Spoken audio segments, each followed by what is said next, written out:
स्वागत है आपका। मैं हूं आपके साथ सपना दीपक मदेशिया। बुलेटिन का आगाज करेंगे। मुख्यमंत्री पुष्कर सिंह धामी ने विभिन्न विकास योजनाओं के लिए कुल 136.68 करोड़ रुपए की वित्तीय स्वीकृति प्रदान की। इस बीच मुख्यमंत्री धामी ने चंपावत में जिला मुख्यालय के निकट मुड़ियानी में उद्यान फॉर्म बनाने के लिए 37.51 लाख रुपए की धनराशि स्वीकृत की। देहरादून के विधानसभा क्षेत्र धर्मपुर में वार्ड नंबर 86 सेवला कला के अंतर्गत पुरानी जिरशीर पाइपलाइन थी और इस बीच आपको बता दें, जहां पर आरोग्य केंद्र परिवर्तित करने हेतु वित्तीय वर्ष 2025-26 में 35.50 करोड़ रुपए की धनराशि मंजूर की।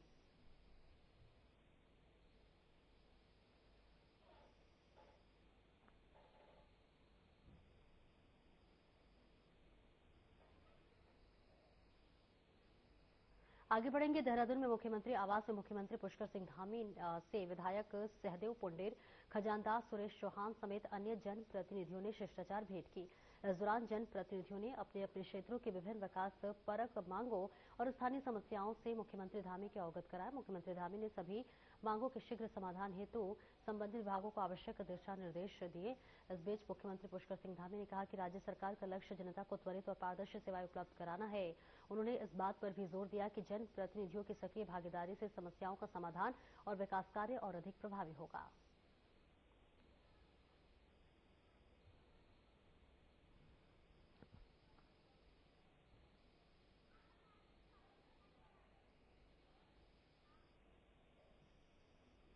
बीजेपी ने उत्तराखंड में अपने पदाधिकारियों की नई घोषणा कर दी है। इस बीच प्रदेश अध्यक्ष महेंद्र भट्ट के निर्देश पर संगठन के विभिन्न मोर्चों और विभागों में कुल 42 लोगों को दायित्व दिए गए हैं। बीजेपी पार्टी ने दीप्ति रावत, कुंदन परिहार और तरुण बंसल को महामंत्री बनाया है। यहां प्रदेश उपाध्यक्ष के पद पर 8 लोग और प्रदेश मंत्री के पद पर भी 8 लोगों की नियुक्ति हुई है। इसके अलावा पुनीत मित्तल को प्रदेश कोषाध्यक्ष के मनवीर सिंह चौहान की तीसरी बार मीडिया प्रभारी बनाया गया है। रुचि भट्ट को महिला मोर्चा का अध्यक्ष बनाया गया है। वहीं अन्य मोर्चों में भी कुछ नियुक्तियां की गई हैं।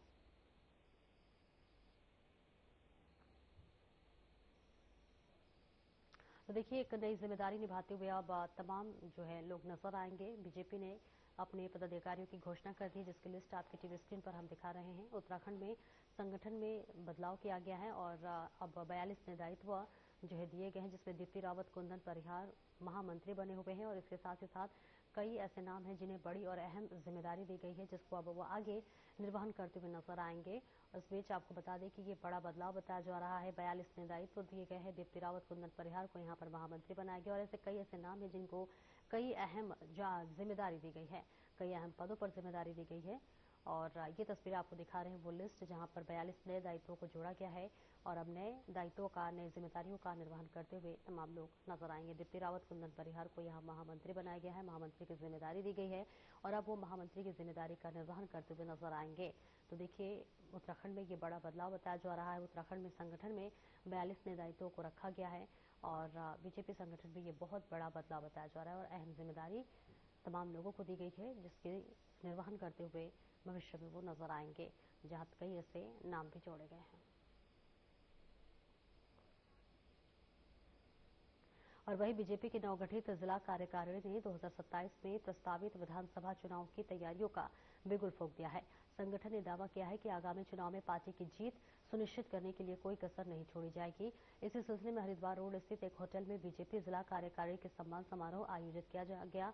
कार्यक्रम में मुख्य अतिथि के रूप में बीजेपी महिला मोर्चा को राष्ट्रीय महामंत्री दीप्ति रावत उपस्थित रही। पार्टी कार्यकर्ताओं ने उनका गर्मजोशी से स्वागत किया और सम्मानित किया। समारोह के दौरान जिला पदाधिकारियों को भी क्रमवार सम्मानित किया गया। मंच से संबोधित करते हुए दीप्ति रावत ने कहा कि नई जिला कार्यकारिणी के अंदर जोश और जुनून साफ नजर आ रहा है। यही वर्षा 2027 में चुनाव में कमल खिलाने का काम करेगी।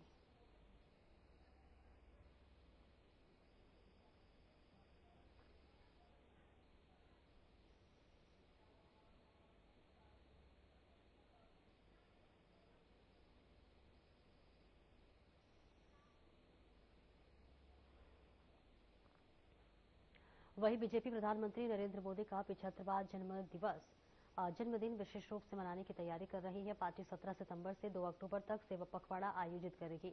उत्तराखंड सरकार के उपाध्यक्ष संस्कृति एवं कला परिषद और राज्य मंत्री मधु भट्ट ने कहा कि प्रधानमंत्री नरेंद्र मोदी के जन्मदिन के अवसर पर यह सेवा पखवाड़ा आयोजित किया जा रहा है। इसके तहत उत्तराखंड के विभिन्न जनपदों में रक्त शिविर लगाए जाएंगे और युवाओं को नमो मैराथन का आयोजन किया जाएगा। इसके साथ ही मधु भट्ट ने कहा कि जिस तरह से पीएम मोदी का भाव आमजन की सेवा करना है, उसी तरह भाजपा का प्रत्येक कार्यकर्ता प्रधानमंत्री के जन्मदिन को सेवा पखवाड़े के रूप में मनाने जा रहा है। इस अवसर पर पार्टी के कार्यकर्ता लोगों की सेवा में जुटेंगे और विभिन्न सामाजिक गतिविधियों में भाग लेंगे।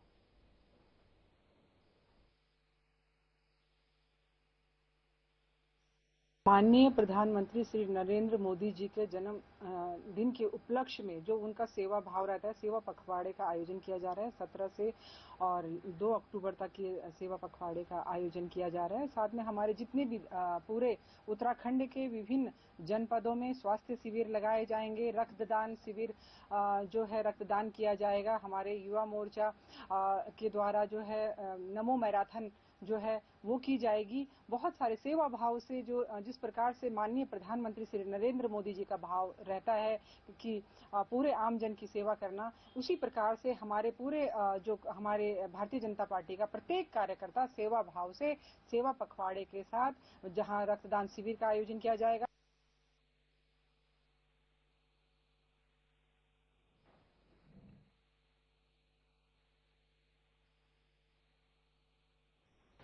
देहरादून में स्वास्थ्य विभाग प्रधानमंत्री नरेंद्र मोदी के जन्मदिन से लेकर गांधी जयंती तक पूरे राज्य में 4114 विशेष स्वास्थ्य शिविरों का आयोजन करने जा रहा है। इन शिविरों का मुख्य फोकस महिलाओं और बच्चों के स्वास्थ्य पर रहेगा, जहां निःशुल्क स्वास्थ्य जीव जांच और इलाज की सुविधा दी जाएगी। बताते चले, स्वस्थ नारी सशक्त परिवार अभियान के तहत विशेष शिविर राज्य के जिला अस्पतालों, उप जिला अस्पतालों, सामुदायिक स्वास्थ्य केंद्रों और आयुष्मान आरोग्य मंदिर में आयोजित किए जाएंगे। देहरादून के मुख्य चिकित्सा अधिकारी मनोज कुमार शर्मा ने बताया कि जिले में कुल 425 शिविर लगाए जाएंगे। इनमें से बड़े स्वास्थ्य शिविर नगर निकाय क्षेत्रों में आयोजित होंगे। देखिए, जो स्वास्थ्य पखवाड़ा है इसमें स्वस्थ नारी सशक्त परिवार अभियान के तहत जो है नारी और बच्चे के स्वास्थ्य को विशेष ध्यान फोकस करते हुए हमारे द्वारा जिले में 425 जो है वो स्वास्थ्य शिविर जो है का आयोजन किया जाएगा। 9 बड़े स्वास्थ्य शिविर जो कि हमारे नगर निगम में लगेंगे, नगर पालिका में, और हमारे ब्लॉक लेवल पे लगेंगे। इसके अलावा जो हमारे नगरीय क्षेत्र है, अर्बन क्षेत्र है देहरादून के, वहाँ पे 12 कैंप का आयोजन किया जाएगा। जो ऋषिकेश का अर्बन क्षेत्र है वहाँ पे 2 कैंप का आयोजन किया जाएगा।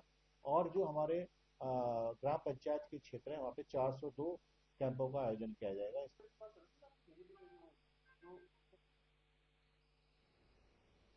देहरादून में जॉर्ज एवरेस्ट टेंडर घोटाले को लेकर उत्तराखंड कांग्रेस ने राज्य सरकार पर हजारों करोड़ रुपए के घोलमेल का गंभीर आरोप लगाया है। कांग्रेस के संगठन एवं प्रशासन के प्रदेश उपाध्यक्ष सूर्यकांत धस्माना ने बाबा रामदेव और उनके सहयोगी आचार्य बालकृष्ण पर भी जमकर हमला बोला। सूर्यकांत धस्माना ने कहा कि बाबा रामदेव द्वारा कांग्रेस नेताओं पर जो है बयानबाजी हो रही है। इस बीच कांग्रेस कार्यकर्ताओं ने इस मुद्दे पर सड़क पर उतरकर जोरदार प्रदर्शन किया। धस्माना ने कहा कि जॉर्ज एवरेस्ट को संवादे में करोड़ों रुपए खर्च किए गए, लेकिन काम धरातल पर नहीं दिखे। रहवासियों ने राज्य सरकार से इस घोटाले का जवाब देने की मांग की है।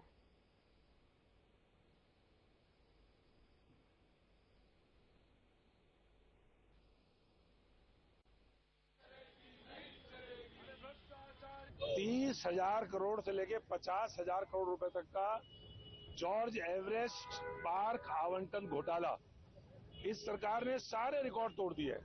पिछले 25 सालों के भर्ती घोटाले से लेके, पेपर लीक घोटाले से लेके, शराब घोटाले से लेके, खनन घोटाले से लेकर सारे घोटालों का बाप ये महा घोटाला जॉर्ज एवरेस्ट, जिसको बाबा रामदेव के निकटस्थ सहयोगी बालकृष्ण की तीनों कंपनियां जो पार्टिसिपेट कर रही थी टेंडर में, एक ही आदमी की तीनों कंपनियां, केवल वो ही पार्टिसिपेट किया और उनको उनके नाम खरबों रुपए की संपत्ति 1 करोड़ रुपए में करने का काम, 15 साल की लीज, जिसमें 15 साल आगे बढ़ाने का प्रावधान है। कांग्रेस पार्टी द्वारा चलाए जा रहे संगठन सृजन अभियान 2025 के तहत जिला कांग्रेस अध्यक्ष के चयन की प्रक्रिया को लेकर जमीनी स्तर पर कार्य शुरू हो गए हैं। इसी क्रम में एआईसीसी पर्यवेक्षक एवं राजस्थान के चूरू लोकसभा सांसद राहुल कासवान और इसके साथ ही प्रकोष्ठ के प्रदेश अध्यक्ष डॉक्टर प्रदीप जोशी ने विधानसभा क्षेत्र में कार्यकर्ताओं और पदाधिकारियों के साथ महत्वपूर्ण बैठक की। बैठक के दौरान परीक्षकों ने कार्यकर्ताओं में खुलकर संवाद किया और उनकी राय जानी। नेताओं ने स्पष्ट किया कि अभियान कांग्रेस के अध्यक्ष मल्लिकार्जुन खड़गे और नेता प्रतिपक्ष राहुल गांधी के संचालित कर रहे हैं।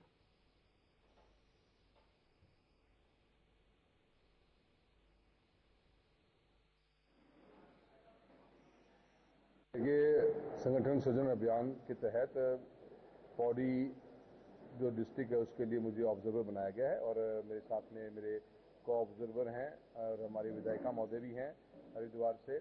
हम सभी ने अभी 4 दिन हो गए हमको यहाँ पे पूरे एरिया के अंदर अलग अलग विधानसभा में जा रहे हैं।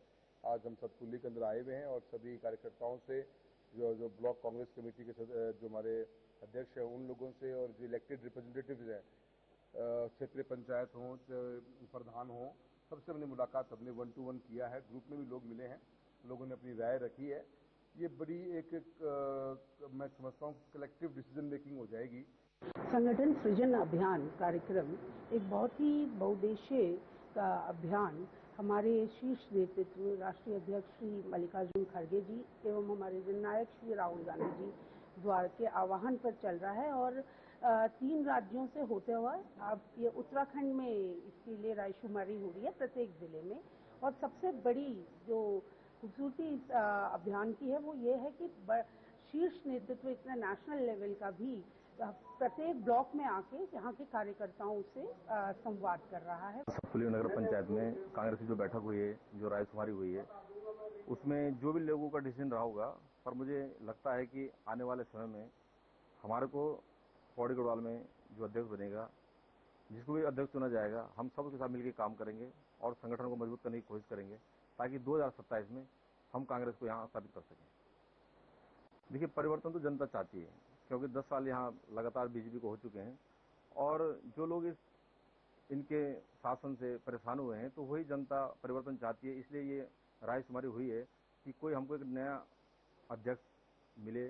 सर्वप्रथम तो मैं हमारे एआईसीसी ऑब्जर्वर माननीय सांसद राहुल कांसवा जी, चूरू राजस्थान से सांसद उनका, और पीसीसी के हमारे ऑब्जर्वर माननीय अनुपमा रावत जी विधायक हरिद्वार ग्रामीण, प्रदीप जोशी जी, डॉक्टर प्रदीप जोशी जी हमारे उसके बुद्धिजीवी प्रकोष्ठ के प्रदेश अध्यक्ष हैं, और श्रीमान कुलदीप कंडारी जी, उनका बहुत बहुत धन्यवाद देता हूं कि वो हमारी देवभूमि में माननीय एआईसीसी के ऑब्जर्वर का स्वागत करने के लिए हम सब लोग यहाँ पर मौजूद थे। उनका मैं बहुत बहुत धन्यवाद देता हूँ कि वो देवभूमि में पधारे।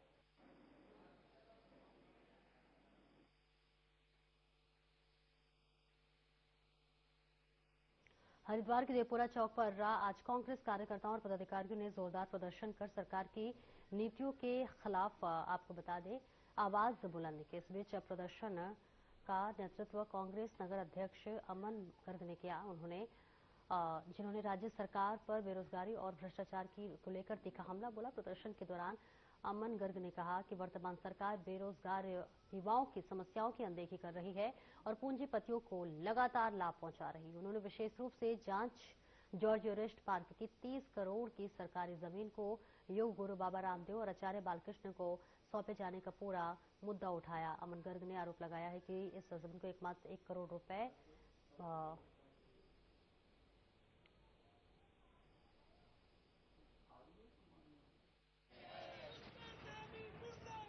एवरेस्ट स्टेट करके जो पार्क है, लगभग 30,000 करोड़ की लागत का वो पार्क मात्र 1 करोड़ पे सालाना पे बाबा रामदेव और आचार्य बालकृष्ण से मिलकर सरकार ने चंद पूंजीपतियों के हवाले करने का काम किया है और उत्तराखंड की बेशकीमती जमीनों को की बंदरबाट करने का काम ये सरकार कर रही है। ये सरकार, भाजपा की सरकार, चाहे केंद्र में अडानी और अंबानी के सहारे चल रही हो, चाहे उत्तराखंड में बाबा रामदेव और आचार्य बालकृष्ण को हवाले कर रही हो बेशकीमती जमीनें, ये सरकार सिर्फ पूंजीपतियों की सरकार है। इस सरकार को आम जन सरोकारों से कोई मतलब नहीं है।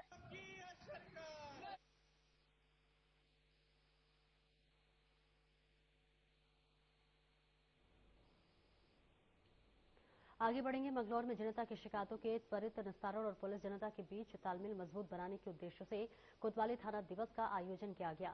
थाना दिवस के दौरान सीओ विवेक कुमार और कोतवाली निरीक्षक अमरजीत सिंह मौजूद रहे। कार्यक्रम में फरियादियों की समस्याओं को सुना गया और मौके पर ही 3 शिकायतों का निस्तारण कर दिया गया। अन्य शिकायतों पर आवश्यक विधिक कार्रवाई के लिए आदेश दिए गए। इस बीच लोगों को साइबर अपराध के नए तरीकों से सतर्क रहने की जानकारी भी दी गई। वहीं मौके पर ही जांच अधिकारियों को बुलाकर समस्याओं के समाधान कराए गए। अधिकारियों ने नशे के विरुद्ध चलाए जा रहे अभियान के सफल बनाने के लिए आमजन से सक्रिय सहयोग की अपील की।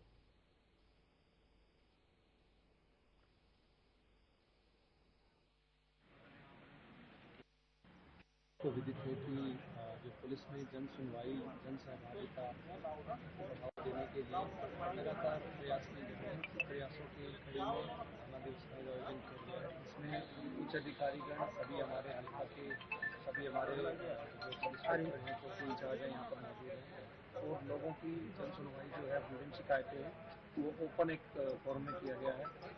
हालांकि ऐसा नहीं है कि जन सुनवाई पहले नहीं होती है, लेकिन एक विशेष आयोजन में सभी हल्का वासियों को, सभी चौकी इंचार्ज को एक ही प्लेटफॉर्म पे लाके, ताकि जो त्वरित रूप से कार्रवाई की जा सके। होता है कि भाई आप हल्का इंचार्ज से मिल लीजिए, आप चौकी इंचार्ज से मिल लीजिए, तो वो चीज़ें एक प्लेटफॉर्म पे आ जाती हैं। वो तत्काल ही वो व्यक्ति वहाँ मौजूद होता है, वो शिकायत भी वहाँ पे उच्च अधिकारी भी मौजूद होते हैं, जहाँ जो इंस्ट्रक्शन जानी है साथ साथ चली जाती है।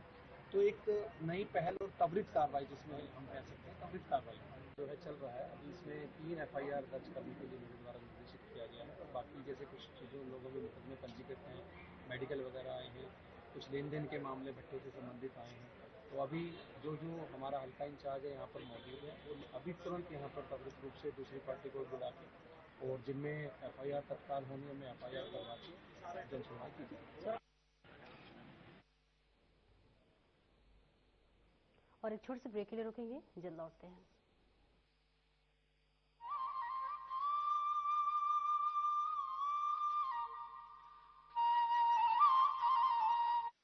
क्या रंग खिला, क्या रूप सजा,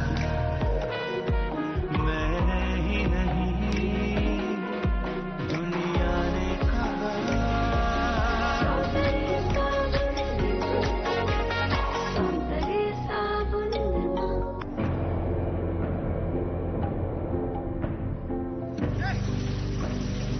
कभी पानी की कमी से सूखते उत्तराखंड के इन खेतों में अब लहलहा रही हैं फसलें। राज्य में सिंचाई की आधुनिक तकनीकी ने खोल दिए हैं किसानों के तरक्की के द्वार।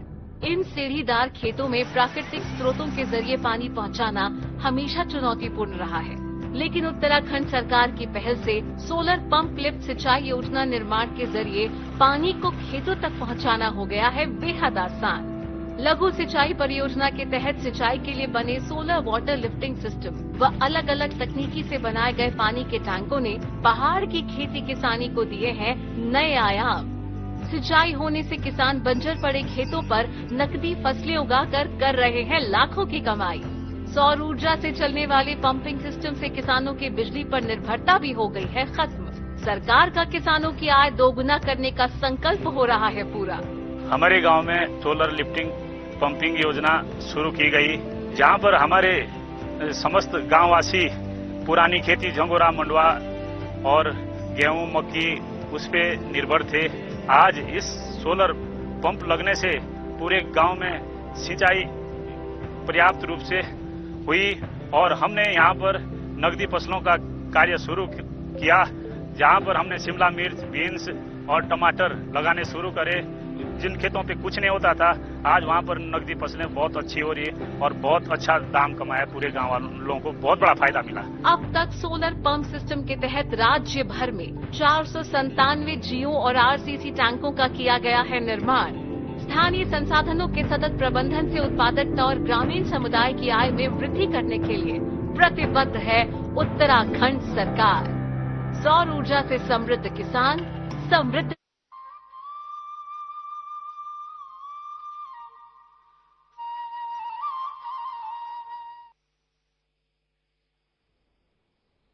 और ब्रेक के बाद एक बार फिर से स्वागत है आपका। खबरों में आगे बढ़ेंगे। हरिद्वार जिले में नेशनल हाईवे पर सड़क दुर्घटनाओं में कमी लाने के उद्देश्य से परिवहन विभाग और national highway authority of India NHAI के अधिकारियों ने मिलकर एक व्यापक निरीक्षक अभियान की शुरुआत की है।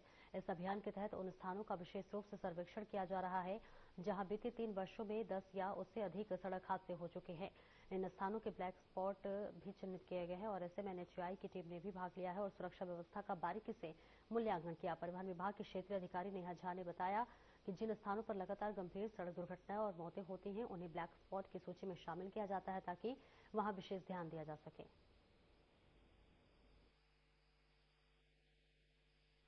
जी, आज हम लोग NHAI और यातायात CSF के साथ जो भी ब्लैक स्पॉट्स हैं हरिद्वार में उनका सर्वे कर रहे हैं। हम उनमें देख रहे हैं कि क्या क्या कार्य हो चुके हैं ताकि उन्हें ब्लैक स्पॉट की लिस्ट से हटाया जाए। कोई भी स्थान जहां पर 10 लोगों की डेथ हो गई हो पिछले 3 सालों में उस स्थान को ब्लैक स्पॉट घोषित कर दिया जाता है। तो इसमें से कई स्थान ऐसे हैं जहाँ पर पिछले 3 सालों में कोई एक्सीडेंट्स नहीं हुए हैं, तो हम उनको फिर ब्लैक स्पॉट की श्रेणी से हटाएंगे। टेक्निकल इश्यू होता है, उस जगह में हम कितने सुधारात्मक कार्य कर सकते हैं, हम ये देखते हैं कि किसी संस्था की वजह से वो जगह ब्लैक स्पॉट बना हुआ है। जी हाँ, देखिए ये यहाँ पे काफी सारे पूर्व में जो है ब्लैक स्पॉट घोषित थे। जिस सभी रेस्टोरेंट ने बताया कि जहाँ पे 10 लोगों की डेथ हो जाती है उसको ब्लैक स्पॉट घोषित किया गया। उसका कारण क्या था कि जब ये NH का काम चल रहा था तो हमारे फ्लाईओवर नहीं बने थे। उस समय साइड वाली रोड पर दुर्घटनाएं होती थी। अब आप देखें कई जगह फ्लाईओवर बन गए, साइन बोर्ड लगे, सड़कें अच्छी हो गई। तो हम ये सर्वे कर रहे थे कि जहाँ से दुर्घटना अगर नहीं हुई है पिछले 3 सालों में, पट्टी बना होता है कि उनका भी और हमारे पुलिस विभाग द्वारा भी लगातार कार्रवाई की जा रही है। और जगह जगह हमारे जिसमें हमारी पुलिस है अपना ये CPU वाली ये भी चेक करते हैं, यातायात पुलिस भी करती है।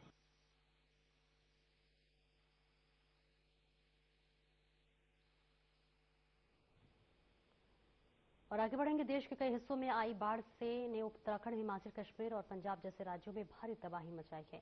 इन प्रभावित क्षेत्रों में कई लोग अपनी जान गंवा चुके हैं, वहीं हजारों लोग बेघर हुए हैं। इस आपदा के बाद पूरे देश में राहत कार्यों का सिलसिला शुरू हो गया है। मुस्लिम समाज ने भी इस आपदा में मानवीय सहायता के लिए कदम बढ़ाया है। कर्नाटक के मंगलूर में मदरसा जामिया अरबिया मदरसातुल समीत को शहर को जो है इसमें शामिल किया गया है। इससे राशन, फोल्डिंग पलंग, दवाइयां और अन्य जरूरी वस्तुएं शामिल है जिन्हें पंजाब भेजा गया है। वही मुफ्ती मासूम कासमी के ने कहा कि पीड़ितों को मदद करना इंसानियत का सबसे बड़ा फर्ज है। मुस्लिम जमीयत के साथ हर शहर के मुस्लिम समाज के लोग बाढ़ पीड़ितों के लिए आगे आ रहे हैं और पूरी ताकत से मदद कर रहे हैं।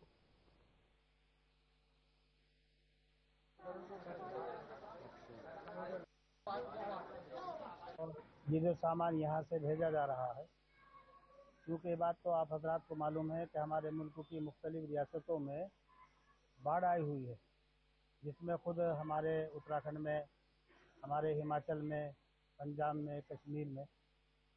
तो इस वक्त हम लोगों ने लोगों की राहत रसानी के लिए और जो लोग सैलाब से मुतासिर हैं उन लोगों के लिए कुछ सामान और कुछ नकद रकम इकट्ठा की है। इंशाल्लाह आज रात जो है 3 गाड़ी हमारी यहाँ से सामान की जा रही है और कुछ नकद रकम भी इंशाल्लाह हम यहाँ से रवाना कर रहे हैं।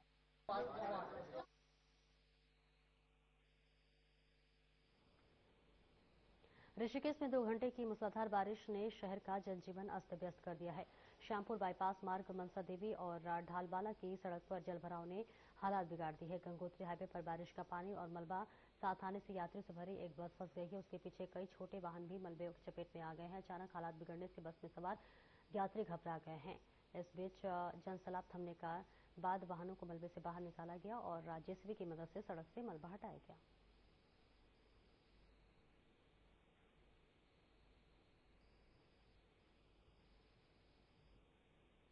विकासनगर में एक युवक ने दिन दहाड़े बैराज पुल से उफनती यमुना नदी में छलांग लगा दी और लापता हो गया। जानकारी के मुताबिक युवक काफी देर तक डाक पत्थर बैराज पर पुल पर टहल रहा था। ऐसे में आपको बता दें कि अचानक उसने पुल के नीचे यमुना में छलांग लगा दी। घटना का CCTV फुटेज सामने आया है और नदी में रेस्क्यू अभियान चलाया गया। हालांकि यमुना का जलस्तर तेज होने के कारण देर रात शाम तक भी युवक का कुछ पता नहीं चला। फिलहाल पुलिस ने घटना के कारणों का जांच शुरू कर दी, पता लगाने की और युवक की शिनाख्त में जुट गई है।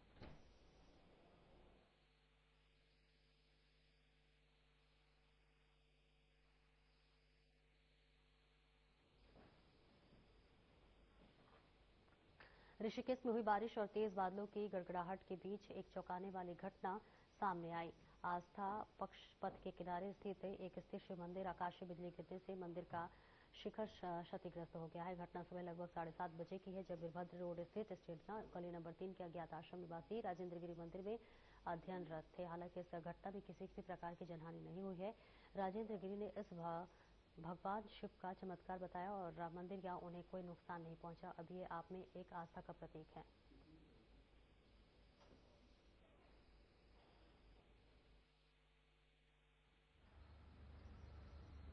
ये वीरभद्र रोड गली नंबर 3 में है और ये आस्था पत्र सुबह लगभग 7:30 बजे बिजली बहुत जोर से गिरने की आवाज आई, तो हमें तो पता नहीं चला कि हमारे साधक जी है राजेंद्र गिरी जी उसमें ध्यान में बैठे थे। तो फिर काफी लोग आगे उन्होंने देखा कि बाहर से मंदिर का गुंबद टूट गया है। हाँ, उन्होंने आके बताया कि आपका मंदिर का गुंबद टूट गया बिजली गिरने से, और कोई जान माल का कोई नुकसान नहीं हुआ ऐसा खास, पर इस तरह मंदिर का गुंबद टूट।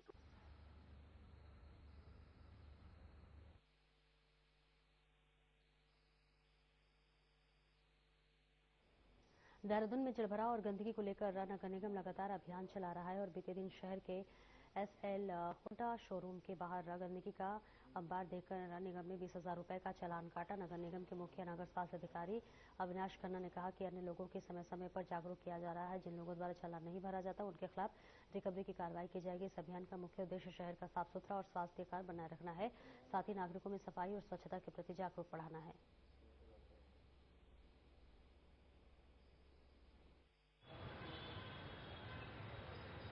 देखिए, चालानी कार्रवाई रेगुलर की जा रही है। कल भी जो है SL हुंडा के शोरूम के बाहर जो है कचरा पड़ा हुआ था काफी मुख्य मार्ग पर, तो वहां पे भी जो है इसकी चालानी कार्रवाई करी गई और 20,000 रुपए का चालान किया गया और चालान जमा न करने की स्थिति में रिकवरी भी कराई जाएगी।